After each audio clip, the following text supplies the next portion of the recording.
حضور علیہ الصلوۃ والسلام نے فرمایا کہ مومن کا معاملہ بھی بڑا عجیب ہے کہ اسے اگر تکلیف ہوتی ہے تو اس پر وہ صبر کرتا ہے، یا اسے خوشی ملتی ہے تو اس پر وہ شکر کرتا ہے، تو دونوں صورتوں میں اللہ اس کو اجر عطا کرتا ہے۔ اور یہ صرف شان مومن کی ہی ہے کہ وہ مصیبت پر صبر کرے، بلکہ فرمایا کہ مومن کے پاؤں میں کانٹا بھی چبھتا ہے تو اس کا بھی اس کو اجر دیا جاتا ہے، اس کے درجے بلند ہوتے ہیں، اس کے گناہ معاف کر دیے جاتے ہیں، اس کی خطاؤں سے درگزر کر لیا جاتا ہے۔ لیکن یہ مشروط ہے اس تکلیف کو صبر کے ساتھ برداشت کرنے سے۔ اگر وہ واویلا کرتا ہے، ناشکری کے کلمات کہتا ہے،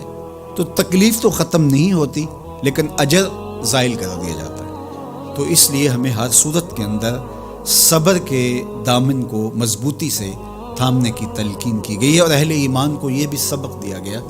کہ جب انہیں کوئی بھی مصیبت پہنچتی ہے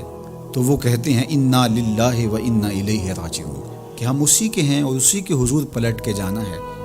تو یہ وہ امر ہے کہ جو ان کی طبیعت کے اندر ٹھہراؤ پیدا کرتا ہے اور ان کی زندگیوں کے اندر اللہ تعالیٰ جل شانہ پر جو یقین ہے اس کا پتہ دیتا ہے۔ اگر مصیبت کو اللہ کی طرف سے سمجھ کے مان کے صبر کیا جائے، اس کو مقدور سمجھا جائے، اس پر واویلا نہ کیا جائے، اللہ کی نافرمانی کا کوئی کلمہ نہ بولا جائے، اپنے عقیدے میں تزلزل نہ آنے دیا جائے، اپنے رویوں کی خوبصورتی کو زائل نہ ہونے دیا جائے، تو اس کا مطلب ہے کہ وہ شخص مومن ہے، اس کا یقین ہے کہ یہ اللہ کی طرف سے ہے۔ تو پھر اس کے یقین کے صلے کے اندر اللہ اس کو پھر ہدایت قلب کا چراغاں نصیب کرتا ہے، اور فرمایا واللہ بکل شیء علیم، اور اللہ ہر شے کو جاننے والا ہے۔ اسے پتہ ہے کہ کسی پر مصیبت نازل کیوں کرنی ہے، اور اس مصیبت سے اس کا امتحان لینا مقصود ہے، اس کے درجوں کو بلند کرنا مقصود ہے، اس کے گناہوں کو معاف کرنا مقصود ہے، اس کو کسی آزمائش میں ڈال کر کے اس کو مزید کندن بنانا مقصود ہے، یا اس کا کیا مقصود ہے، اس کو سزا دینا مقصود ہے، یہ اسے پتہ ہے۔ تمہارا رب تمہاری طرف آنے والی جو تکلیفیں ہیں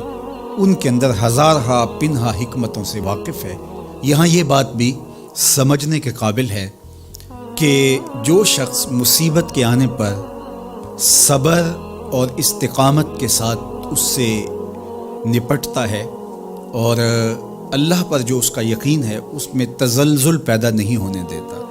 کل من عند اللہ، اے محبوب فرما دیجئے جو کچھ ہے وہ تمہارے رب کی طرف سے، یہ اس کا خیال اور فکر ہے کہ یہ میرے اللہ کی طرف سے ہے، تو پھر اس مصیبت کو ٹالنے والا بھی وہی ہے۔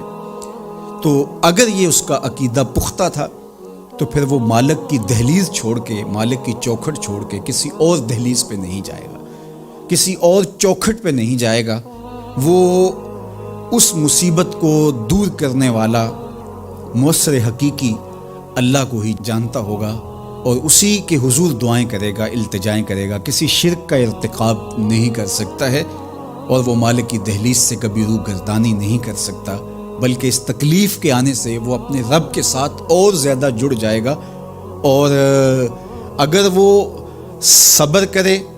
تو یہ اس کا ایک مرتبہ ہے کہ وہ حوصلے کے ساتھ اس تکلیف کو برداشت کرے، اور دوسرا مرتبہ جو اس سے بڑھ کر ہے کہ اس پہ اللہ کی رضا کے سانچے میں اپنے آپ کو ڈھال لے کہ جے سونا میرے دکھ وچ راضی، میں سکھ نو چلے ڈاواں۔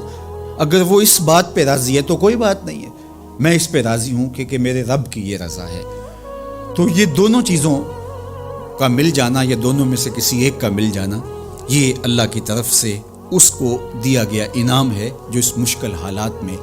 اس کو حاصل ہوتا ہے۔ اب وہ کس کیفیت میں ہے اللہ تعالیٰ اس کو خوب جانتا ہے، کہ وہ اس پہ صبر کر رہا ہے یا اس کا اندر ڈول رہا ہے، اس کا عقیدہ کمزور تھا اور وہ کمزوری کے باعث